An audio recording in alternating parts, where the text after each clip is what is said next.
জাহান্নামের আগুনে জ্বলতে জ্বলতে যখন চামড়াগুলো গোশতগুলো ঝলসে যাবে, রব্বুল আলামিন নতুন করে চামড়ার গোশত গায়ের মধ্যে ফিট করে দিবে। ওই চামড়া গোশত আবার ঝলসাবে, আবার ফিট। আযাবটার মজা যেন ভালো করে টের পায়। একের পর এক শাস্তি শুরু এবার জাহান্নামে।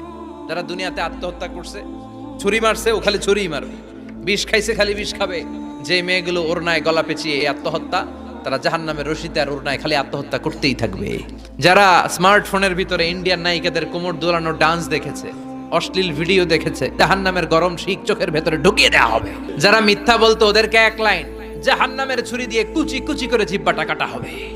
অন্যের জমি মেরে খেয়েছে এরকম ডাকাই তাছাড়া নাই, 7 জমিন ওর কাঁধে তুলে দেওয়া হবে। এবার কারে কর গিবত করে চগল খড়ি আছে না নাই, তাদেরকে আল্লাহ জাহান্নামের তামা দিয়ে নখ বানায় দিবে, আগুন ঝরবে ওটা থেকে। নিজেরা নিজের গালের গোশত আর বুকের গোশত টেনে কুড়ে কুড়ে খাবে। ওদের ব্যথার চিৎকারে পুরো জাহান্নামটা থারথার করে কাঁপবে। যারা যাকাত দেয় নাই,